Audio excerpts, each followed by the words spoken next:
Okay, so last week we finished off talking about this idea of authority, and in particular the idea of sort of kind of a outward rings of authority, I guess. I didn't say it that way, but this is kind of how I think of it. We have that initial level of authority, which is God, but God is, as the scriptures say, we don't experience him directly. We don't see him, we don't touch him, we don't hear him directly, with the exception of a few individuals throughout history who have, but most of us don't. And so our models for authority begin actually with our parents. And then as we look at some of the different concepts moving outward from that ring, then we see other kinds of authority. I'm going to go backwards here for a second here. So we have wives and husbands. Husbands as the source of spiritual authority, wives as subject to them. Children subject to their parents. Slaves subject to their masters. And then we saw the idea of us as Christians being subject to our Christian leaders, elders and other ones who are leading in some capacity. And then finally we came to this passage, also then the idea of younger men and older men, and there's another passage that I didn't bring in here that talks about younger women and older women. And the idea of respect, the idea of authority and of being subject to, not in the sense of necessarily being under the command of a king kind of subject, but nevertheless as being someone that is over you or ahead of you, that you have respect for. And then most broadly of all, and I didn't bring this in here, but most broadly of all, as Christians, we know that we are supposed to place ourselves and our interests second to our fellow brothers and sisters. Not necessarily in the sense of giving them a leadership role over us, but in the sense of saying, I'm not as important as that person is. Ken? It's always been interesting to me that Paul actually says that right before he goes into the husband-wife discussion in Ephesians chapter 5. Yeah. To be subject to one another. Yes. Why is that interesting to you, though? I'm curious. Or what do well, you find? Because and you probably come across them too, I've known husbands who use Ephesians chapter 5 as a club. And tell them, see, right, you're supposed to be in submission to me. Well, if you back up one verse, dude, it says you're supposed to be in submission to her too. Yeah. So that submission is not a subservient type of submission. Right. And I think it's interesting that principle applies and would presumably apply to masters and servants, to older and younger, and all those different aspects of it as well. All of those places we see this underlying principle that Christians are supposed to have humility. Christians are supposed to be to give up what they want in the interests of someone else. And so when we talk about leadership, and I think this Hebrews passage is a really critical one, because there we're talking about they keeping watch over your souls as to those who will give an account. A lot of the Christian relationships are based out of the idea that the person who is kind of in charge, or who you're having respect for, is presumably someone who is both wiser and also someone who is in a better position to do what's best for you or for the group. And so there's an assumption in there, but there's a logic behind that as well. Ken? And I'll try not to ride my hobby horses too much, but that leadership thing you're talking about there, we have abused elderships and made them into corporate boards of directors. You talk about accountability. Shepherds is the predominant concept applied to elders in the New Testament. Shepherds didn't own the sheep, they were responsible to the owner of the sheep for the well-being. And in the same sense, elders as shepherds are responsible to God for the souls and spiritual well-being of the flock to which they've been entrusted. Yes. Or which has been entrusted to them, I should say. Yes, and so we have again, we have this notion, or across the board with these, we have a notion of fiduciary duty. It's a term that lawyers use, it's a term that accountants use, and some other groups as well, people who do investment banking and things like that. Fiduciary duty is the notion that when somebody entrusts you with something, you have a responsibility to do your very best to take care of that, and you have an obligation to give an account, basically, for what you have done with the things that you've been given charge of. And I think it's important for us to realize that in any context where spiritual leadership comes in, there is also spiritual responsibility. And we see that in the principles of the talents where they're given out to the 3 guys. And you get one guy who gets 5, and one guy who gets 2, and one guy who gets 1. And 2 of them go out and invest them and use them well, and the other one goes and hides it. And then when the master comes back, the 2 come back and say, we've doubled your assets. And the 3rd comes back and says, I knew you were a hard man. I didn't want to get in trouble and lose it, so I buried it in the ground. Here is the talent that belongs to you.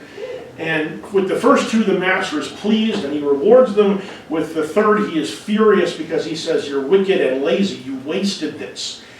And he says, at a minimum, you should have put it on with the banker so that it could have earned interest. And so this notion that when God gives us something to be a steward over, that we're not doing it for ourselves. And we usually use that in the context of the gifts that we've been given money-wise, or maybe the talents that we've been given. But the simple fact is that there's a very similar line of thought that goes along with, for example, shepherds in the New Testament, the leadership, the church leadership role of being entrusted with these people, this flock. And so when we think about spiritual leadership, whether it's in a husband and wife capacity, or a church leadership capacity, or a parent and children capacity, we are looking at it, or we should be looking at it through the lens of that fiduciary responsibility of owing to God to do the very best with them and to lead in the very best way possible to maximize their benefit spiritually. So this is a challenge that is put before us, but it's a critical thing to understand about how our role operates in the church and in front of God. Now, the one place where we really start to step outside of the church model is the passage we looked at last week in Peter, where he says, beyond just submitting yourselves to church leaders, you also should submit yourself to every human institution, whether to the king or to governors sent by the king. And he notes here, he says the king is the one in authority.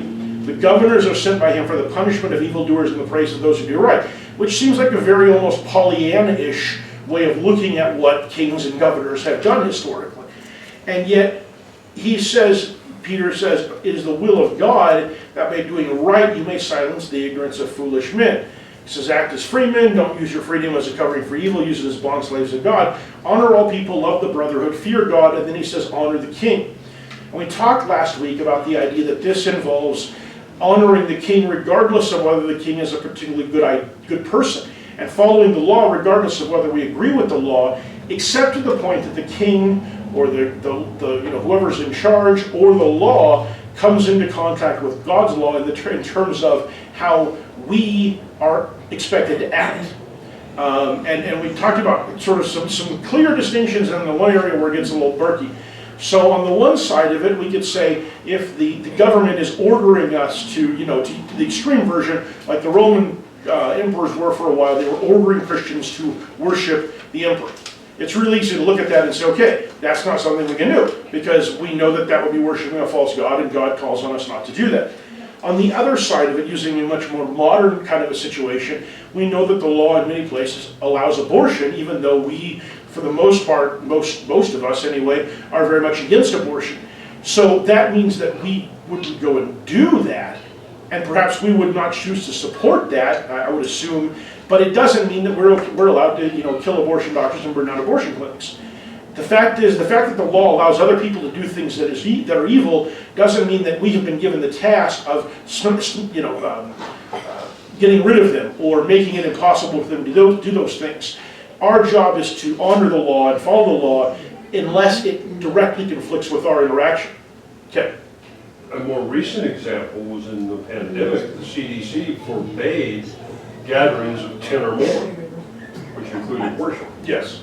And so at what point and how far did we go in following laws like that? That was one of the things congregations had to wrestle with. Right, and that one actually, and I think that one takes us into the area that we were talking about last week.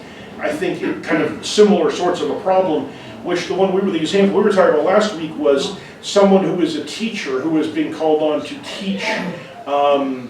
Maybe they've been a teacher for many years, and now they're being called on to teach part of the LGBTQ agenda, or someone who, as the woman was, that was the clerk of the court, who had never been required to do this, but as the law changed, was now required to sign off on or stamp the legality of gay marriages. And I think those kinds of things are similar to the one you're talking about, not necessarily in form, but in the sense that now we've just got a situation where we're running up against our principles versus what we're being called on to do. And while on the one hand we could say, well, I don't believe in the LGBTQ things, or I can worship on my own or whatever, we're also in a situation where some would feel like we're being called on not simply to say this is what is okay for me, we're being called on and said this is what we have to do, and we don't have a choice and if we're going to do this job. Or in the case of the meeting together, we're not going to meet, or we are going to meet,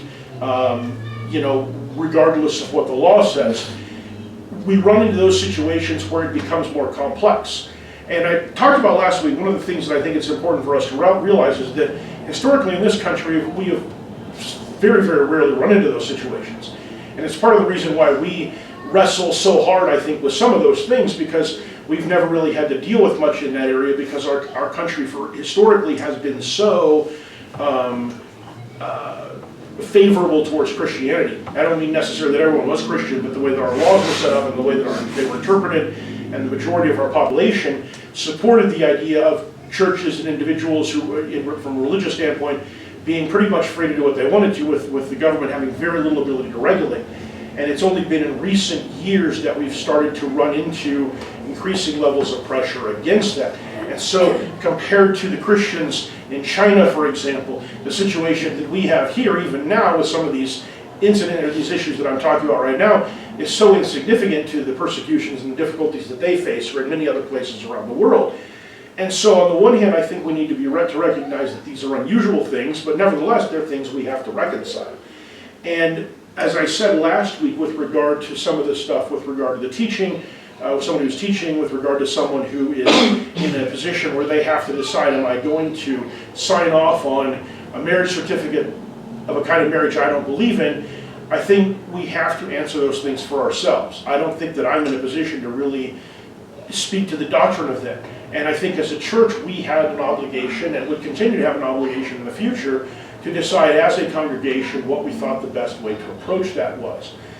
Once again, the place we live is unusual in that it is exceptionally conservative and pro-Christian by and large. And so as a teacher, I have never had the slightest pressure on me to try to teach or carry forward the LGBTQ agenda. Our church, despite the guidance from our state, the local officials made it clear that they had no interest in shutting down churches if they were going to continue to worship during the pandemic. And so for us, we probably see less of those issues than most do, even throughout our own country. But that doesn't change the fact that we, as individuals or as churches in some cases, have to make decisions in the moment, and not necessarily with a clear rule that can be easily expressed. Jerry? I'll give you an example of this congregation. We were incorporated, I can't remember when, sometime in the 90s or 80s or someplace in there, we were incorporated. At that time, we became, in the state of Arizona, we became a nonprofit corporation. But we have never, at that point, they did not apply for a federal 501c3, and we never have. We are recognized as a, I treat everything as if we have a 501c3, but we have never asked for it, and they have never asked if we had one, the federal government. So it's, at that point, we're just exactly what you're saying. They're not enforcing that. No one has ever questioned it as to whether we have that rating, and all our contributions continue to be recognized that we're a 501c3. So what Jerry is telling you is that at any moment, you could be audited by the IRS. No, I'm kidding. Actually, though, there is actually a provision of the IRS that says that as long as you are a church, operating as a church, you don't actually have to apply for that status. I never found that. So that's great. the good news. I found that when I was helping to Desert Sands to apply for their 501c3. Good. So it is a presumptive status. The biggest difference and the big disadvantage to it is that once the IRS says, yes, you're a church, it's very hard for them to come back later and say, oh, wait, no, you really weren't. Yeah. Unless you just are really egregiously Really abusing it. egregious, yeah. But if you've never applied, they can much more easily come back and say, you've never been a church. Fortunately, we've never done anything that would remotely get us into that area. But you're right, we don't, we have taken kind of the easy path in terms of that issue, rather than trying to necessarily go through the hassle of applying for the process. When we incorporated, it was done by an attorney. All of the paperwork at that time was done by Fletcher, who was district attorney in the county or something like that. So he was very, so he apparently just used that, but he never went for a 501c3. Yeah. And all of this kind of is a review, to be clear, but several people who are here today were not here last week, so I wanted to kind of hit that again. So the key, though, is that in general, it is rare in this country, and in this part of the country in particular, that we find ourselves in a situation where we are put in a place where we actually have to say, doing what the government is telling me I have to do runs contrary to what the scriptures want me to do. And it can happen, but there are other situations I could come up with, hypotheticals, and in fact, in some cases, real situations that I've encountered where it can happen. But when it does, my feeling is, that is a decision for individuals to make, not necessarily for the church to make on their behalf. If you want my guidance or somebody else's ideas, you're welcome to solicit them, but it's one of those things. As a lawyer, the lawyer side of me says, you don't give advice until somebody pays you for it. And I don't mean it quite like that in this context, but you don't give advice until the situation is real. I don't as a lawyer have people come to me and say, hypothetically, what if this? I guess if you wanted to pay me to ask me a hypothetical, I'd do that. But until it's real, nobody wants to pay a lawyer $300 an hour to get their opinion about whether something might be true or not, unless they're planning to do it.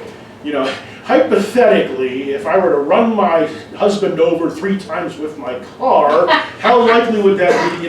That sort of thing. That's when I have to call the police, even if I'm a lawyer, by the way, just so you know, if you were planning to ask me about anything like that.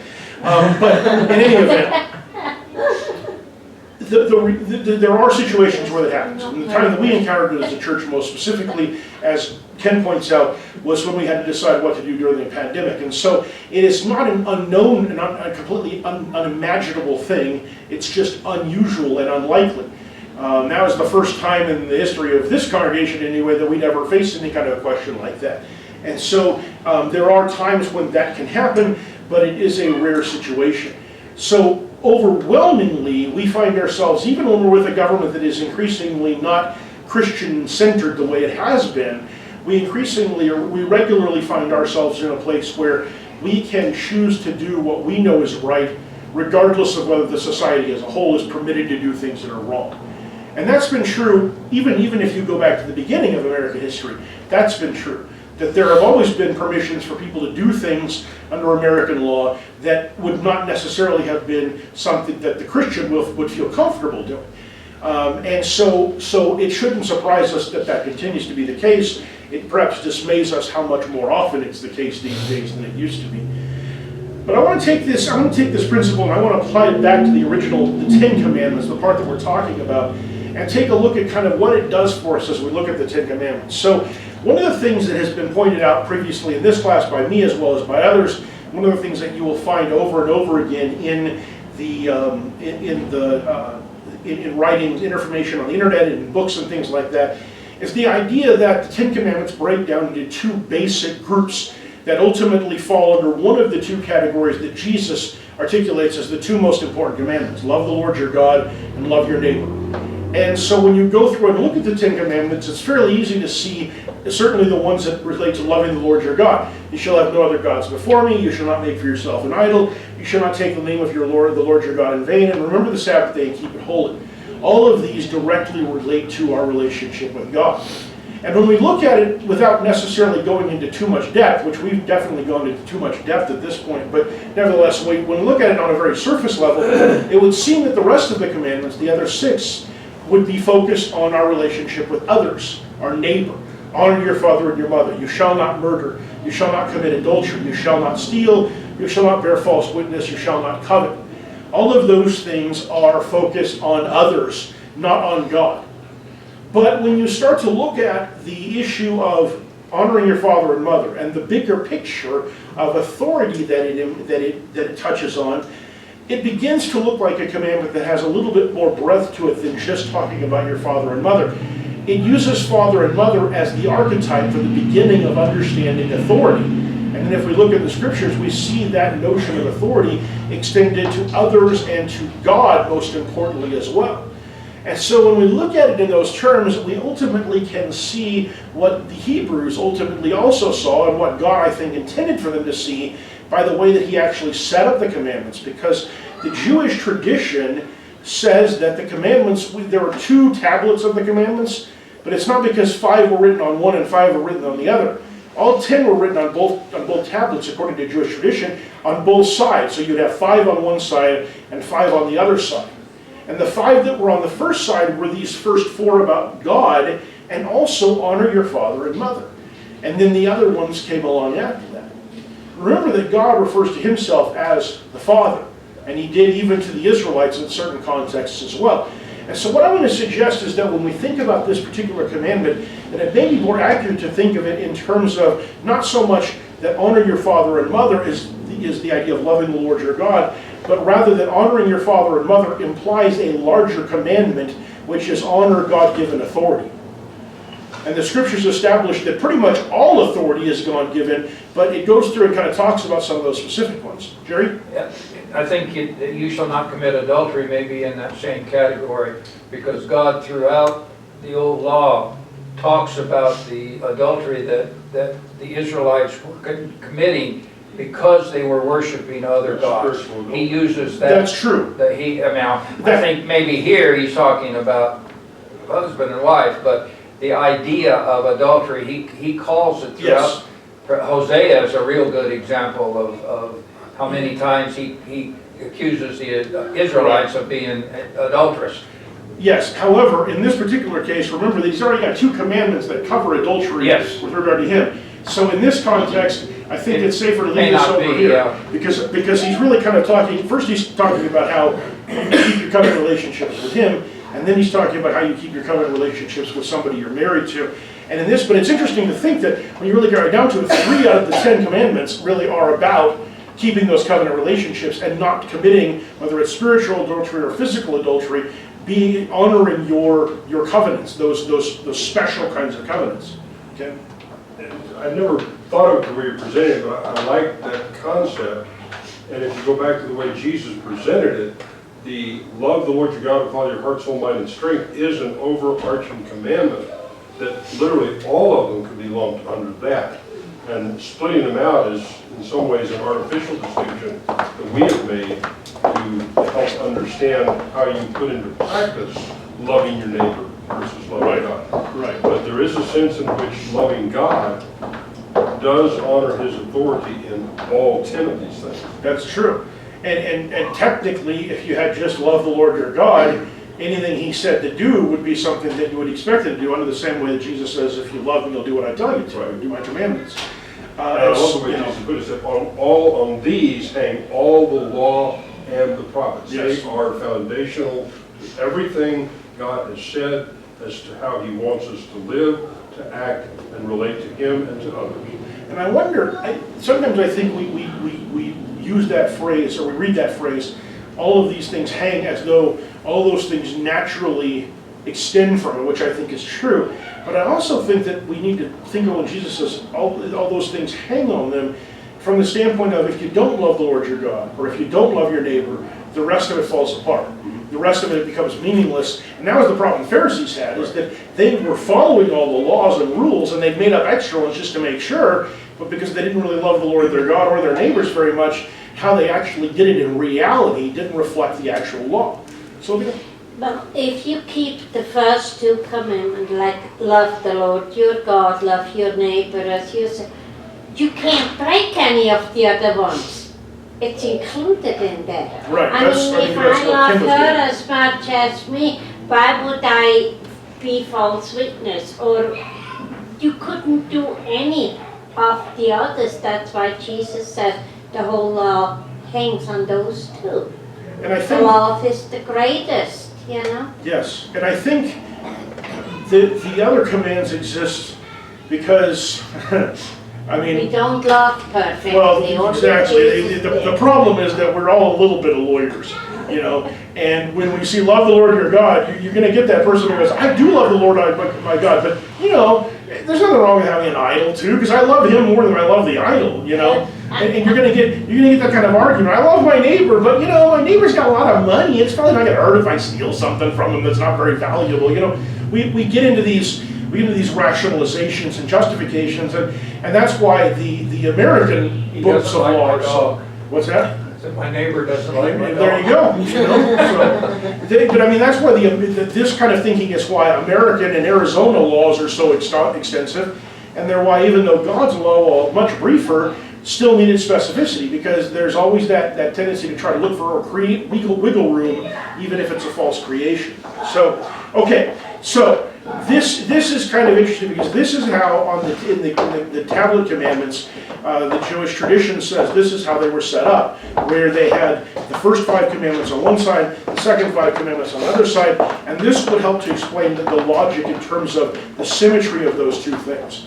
So, one last aspect of this then that we see over in Romans, where Paul elaborates this concept a lot more. And he says, every person is to be in subjection to the governing authorities. For there is no authority except from God, and those which exist are established by God. Now this one's a tricky thing right off the bat, because Paul was writing this in a context where the Jews were persecuting him, but the Romans were still protecting him for the most part. Now he was moving towards a situation where he would be tried in Rome, and ultimately later on down the road, after probably being released and then arrested again, he was going to be executed. How much of that he knew already, we don't know. But up until this point, the Jews had been the primary vehicle of his persecutions. That would change very soon, but at the time that he wrote this, he was writing this within the context of there's one authority that's on my side, the higher authority, and then there's the lesser authority, the Jewish authority that's opposed to me. So he says, though no authority exists except that God has established it. Therefore, whoever resists authority has opposed the ordinance of God, and they who have opposed will receive condemnation upon themselves. For rulers are not a cause of fear for good behavior, but for evil. Do you want to have no fear of authority? Do what is good, and you will have praise from the same, for it is a minister of God to you for good. Here again, this is hard to reconcile with the Christians hiding in the catacombs under Rome to be able to worship for fear of the emperors and the guards, and to reconcile with all the different persecutions that the Christians went through under Domitian and other Nero and other emperors for what goes on in places like China or Laos or some of the more repressive regimes even today. It's hard to reconcile that with the notion that these are ministers of God to do you good. That doesn't really seem to line up with our reality very well. But he says, don't be afraid because they are here. Don't be afraid of authorities because they're ministers from God. But if you do what is evil, be afraid, for it does not bear the sword for nothing. It is a minister of God, an avenger who brings wrath on the one who practices evil. Now, I want to point out something really interesting here. I went back and checked this 2 different times because I really thought I had somehow typed it out wrong. Because you notice he starts off talking about rulers. Rulers are not a cause of fear. Do you want to have no fear of authority? Do what is good and you will have praise from the same. Notice that he shifts from talking about rulers to talking about authority.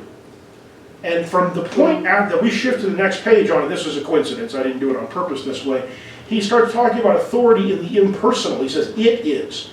If you do what is evil, be afraid, for it does not bear the sword. It is a minister of God. So he's transitioned from talking about the rulers, the individuals, to talking about the authority that's God-given. And I think that's an important distinction for us to recognize, that he's not simply saying every ruler is a great guy and doing exactly what God wants. Even if he didn't know what was going to happen next down the road with his own situation, all he would have to do is to look back on the history of the Jewish people, which he was well acquainted with as a Pharisee, or as a Pharisee in training anyway, and to look at whether it was some of the kings of Israel, some of the worst of them, Omri and who's the one that was around for a really long time and messed everything, maybe that was Omri I'm thinking of, but Ahab and Jezebel and some of these characters throughout history, or to look at some of the kings Manasseh. like, what's that? Manasseh. Manasseh's the one, yeah, between Hezekiah, who managed to undo all of Hezekiah's stuff. Manasseh, or to look at some of the other kings like Nebuchadnezzar, who was lifted up by God and then knocked down by God because he got way off track and then lifted up again and knocked down again. And so obviously rulers can go wrong. And obviously rulers can misuse their authority and they can do awful things. But he says the authority itself is from God. Don't be afraid of God's authority. Well, how can we reconcile that? How can we reconcile not being afraid of the authority that kings and rulers wield with the reality that in many cases they use that authority badly and to our detriment? How do we reconcile that? Peter talks about that. He says, behave yourself even if it's a bad ruler. And the reason is that way the church, the kingdom, does not have any negative things imputed upon it. So we have a responsibility to the highest authority to act appropriately, whether the individual ruler is good, bad, or indifferent. Recognizing that chain of authority you talked about. That the authority is given by God and the ultimate authority is held by God. And that's the authority to which we are responsible. Okay, so when we talk about authority and we talk about consequence, we need to recognize as Christians that, first of all, that the tendency, sorry, I'm getting ahead of myself, the tendency is to say, okay, this is a bad ruler, so I can do whatever I want to. We use the evil that someone is doing with the authority of God, or the authority that they've been handed by God, to excuse misbehavior on our part. And what both Paul and Peter are clearly condemning is the idea of that kind of thinking. Now, where it gets trickier, and we've already talked about this, is where they're calling on us to do the wrong thing. And we know from experience that both Paul and Peter did things that would have been contrary to the law. I mean, Peter did it and got thrown in jail for it a couple of different times. Paul did it on any number of occasions where they would preach the gospel even though they knew they weren't supposed to preach the gospel. But that's where it runs into the authority is being used wrongly and is preventing or trying to prevent me from doing what God wants me to do. So one of the things we have to get our head around, and this is the tricky one, is that when God gives authority, God's still in authority over that authority. And so just because the king or the president or whoever it is has been given authority doesn't mean that we are unable to say, well, God's authority still exists. And that also means that when the king misuses that authority, the thing that we always do know, even if we don't necessarily articulate it in these terms, is that God's ultimate authority is a spiritual authority. And the things that happen in this life to us are the small part of the picture of what's going on with the use of authority and the existence of authority, and not the big picture. And so whatever the king or the ruler might do to us because we do what God wants and not what they want, at the end of the day, that's going to be set right. And both there awaits a punishment for those who have abused their authority, and there awaits a reconciliation and a reward for those who have done what's right, regardless of what authority was trying to do. And so that is where the reckoning happens. It's not our job to set up the reckoning in the here and now. It's our job to do our best to follow the authority of man, and to only violate it where it's necessary to follow God's law. And that in part is why I think Paul made the observation, I think it was in Corinthians, the things which are seen are temporal or temporary, the things that are unseen are eternal. Yes. The seen physical authority and ruler, whether it's in the White House or the king in a palace or whatever, that's temporary. God's authority is eternal. Yes. And so we live with the one and we deal with the other one. But it's interesting because he goes on to talk about some other stuff. He says, therefore it is necessary to be in subjection, not only because of wrath, in other words, the wrath of authority, but also our consciences say. So your conscience should guide you to do what authority calls on you to do, unless it's directly opposed to God's will, and then your conscience should tell you to follow God's authority. Jerry? It's probably not, it's a subject that would be 4 or 5 weeks in discussing, would be how does what you're saying fit in with the providence of God? Are we going to say that he has no providence in the ruler, that he, in Romans 13 seems to at least lean that direction, that he put that ruler into place. Well, it's clear from, here again, we look at biblical history where we actually have somebody say this is what God was In doing. the Old Testament, we're loaded with it. We can look at plenty of examples of God raising up someone who was not a good person and who did not do good things, but they served a specific purpose. And then once that purpose was over with, that nation was taken away eventually later. So it certainly can be seen that when somebody bad shows up, it isn't always, it never comes as a surprise to God. I think that's probably the first thing we should say. God is like, oh, holy cow, I did not know that Hitler was going to show up. I wish I planned for that. That's never going to happen. I don't think that, this is my opinion. I'm going to step outside of the scriptures for a second and give you my opinion. We see in too many cases that God, the idea that we are responsible for what we do. I don't think that God sets up evil rulers to be evil, but I do think that he sets up rulers and he gives authority in places, or at least he allows authority to be accumulated in places and that aren't necessarily good for the greater movement of history and the greater movement of his plan.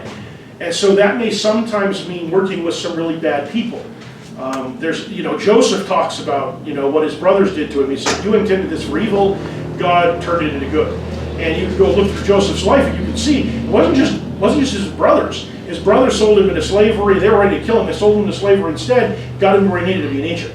He went into Potiphar's house, became a servant there, got to the top of the house, and then Potiphar's wife wanted to sleep with him, and ultimately gets him thrown into prison. And we think, well, that's really bad. But here's the thing: if he'd stayed where he was in Potiphar's house, he never would have ascended beyond that. Because what would have been the reason for him to have ever heard about the dreams of the Pharaoh, or to translate those dreams? Just like if his brothers hadn't sold him to slavery, how would he have ever ended up in Egypt to be in that position in the first place? So he's thrown into prison. He experiences all the bad things in prison, and ultimately out of that, that's when he ascends to the throne of Egypt through the translation or the interpretation of the Pharaoh's dreams. So all of these things happened, even though it was bad people making them happen. And even the Pharaoh wasn't a particularly good person. He was just aware that he had troubling dreams, and he put Joseph in charge because he wasn't an idiot. So one of the things we have to see is that God consistently works through bad people, because that's how history has to move sometimes, because there's lots more bad people that get to be in charge than there are good people historically. And a lot of that's because the characteristics that lead people to get into positions of authority are oftentimes not particularly godly characteristics. You have to be sneaky, and you have to be ruthless, and you have to be willing to hurt other people. You have to, once you're in power, be willing to use power in ways that are very destructive sometimes for the benefit of your nation. There's a lot of things you have to do to be a ruler, an effective ruler, and make it really hard to reconcile that with being a Christian or a person that's godly. And so a lot of rulers throughout history are going to be not such good people, because that's how getting in charge usually happens. So we struggle with this, because how is it that God is setting up this authority? Well, God sets up authority in a broader sense, in the sense that humans recognize what authority is. Humans recognize the power and the organization of societies that comes through that. I think that's what he's really talking about when he says this authority has been set up. And people step in and take a hold of that. And they may not be the people God would prefer to have that authority, but the authority exists because that's how the world was built, and that's how God did it.